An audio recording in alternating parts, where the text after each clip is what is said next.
নমস্কার বন্ধুরা, আমার নাম বুড়ি। বুড়িস কিচেনে জানাই আপনাদেরকে স্বাগত। আমি আবার চলে এসেছি বন্ধুরা। আমরা এই দুই বান্ধবীতে মিলে আবার একটা নতুন রেসিপি নিয়ে এসেছি। আজকের রেসিপি দই বড়া। বলুন বন্ধুরা, দেখে নিই কীভাবে আমরা দই বড়া বানাচ্ছি।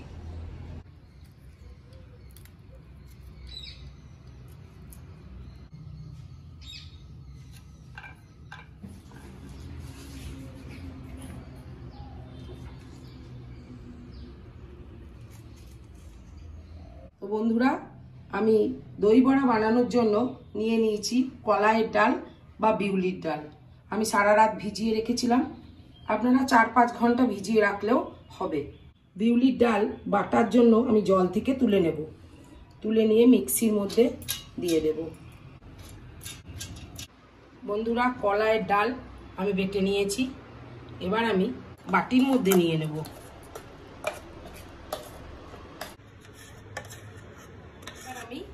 ভালো করে কলাইয়ের ডালটা ফেটিয়ে নেব। বেশ অনেকক্ষণ ধরেই ডালটা ফাটাতে হবে, যতক্ষণ পর্যন্ত না ডালটা ফুলে যায়। দেখুন বন্ধুরা, ডাল ফাটিয়ে নিয়েছি। এবার ফাটানো হয়েছে নাকি কিভাবে আমি চেক করব? জলের ওপরে দিয়ে। দেখুন ভেসে উঠেছে, তার মানে কলাইয়ের ডাল ঠিকঠাক ফাটানো হয়ে গেছে। এবার দিয়ে দেবো এর মধ্যে 1 চামচের মতো মৌরি, আর দেব 1/2 চামচের মতো নুন, এমনি নর্মাল নুন, আর দেব ছোট চামচের 1/2 চামচের মতো বিট লবণ। আবার আর একবার সমস্ত মিশিয়ে নেব একসঙ্গে। আর হাত লাগালাম না, কারণ আমি হাত ধুয়ে নিয়েছি।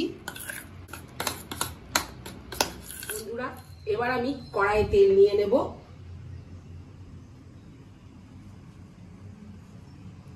তেল প্রায় গরম হয়ে এসছে, খুব বেশি গরম করব না। এবার আমি কলাইয়ের ডালের বড়াগুলো ছেড়ে দেব। তেলটা ঠিক কতটা গরম হয়েছে আপনারা দেখেই বুঝতে পারছেন।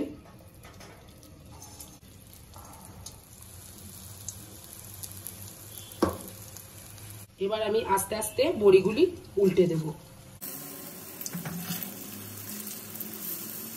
দেখুন বড়া ভাজা হয়ে গেছে।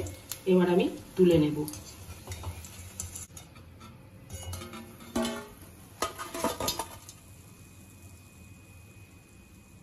ঠিক এরকম করে আমি বাকি বড়াগুলো ভেজে নেব।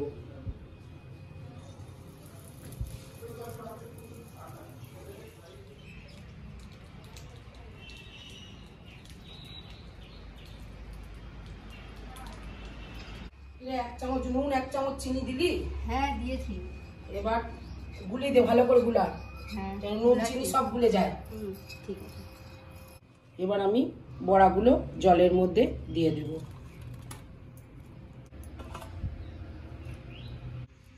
বড়াগুলো ভালো করে জলের মধ্যে ডুবিয়ে দিয়ে তারপর 20 মিনিটের জন্য ঢাকা দিয়ে রেখে দেব।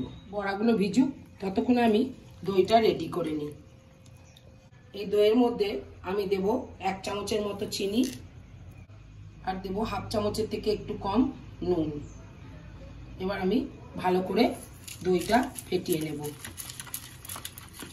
নুন চিনি মিশিয়ে নেব, আর দিয়ে দেবো দইয়ের সঙ্গে সামান্য জল। বন্ধুরা, দই ফাটানো আমার হয়ে গেছে, চিনিও গলে গেছে। এবার আমি গ্রিন চাটনিটা বানিয়ে নেব। গ্রিন চাটনির জন্য নিয়ে নিয়েছি আমি ধনেপাতা, কাঁচা লঙ্কা আর রসুন। এটা আমি মিক্সিতে বেটে নেব। সঙ্গে দেব একটুখানি দই। গ্রিন চাটনি একদম রেডি হয়ে গেছে। এদিকে বড়াগুলো জলে ভিজে স্পঞ্জি হয়ে গেছে। এবার বড়াগুলো জল ঝরিয়ে এক একটা করে প্লেটে সাজিয়ে নেব। এবার দিয়ে দেব এর ওপরে আমি দই।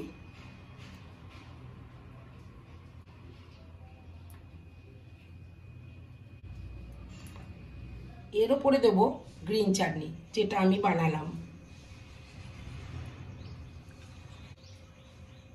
এরপর দিয়ে দেব আমি টমেটো কেচাপ। আপনারা চাইলে সুইট সস বা তেঁতুলের চাটনিও করে দিতে পারেন। অল্প করে বিট লবণ। তারপর দেবো আমি একটু চাট মশলা। এরপর আমি ওপর দিয়ে ছড়িয়ে দেব সেও ভাজা। আর সবশেষে দেব কয়েকটা ধনেপাতা কুচি করে।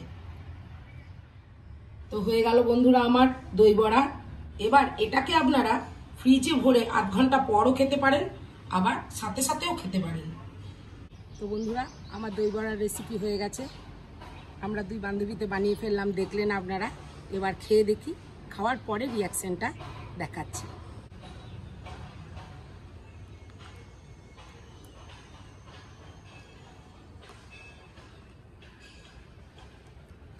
দারুণ হয়েছে, খুব ভালো হয়েছে। তো বন্ধুরা আজ এই পর্যন্ত। আবার কোনো একদিন দেখা হবে একটা নতুন রেসিপি নিয়ে। নমস্কার।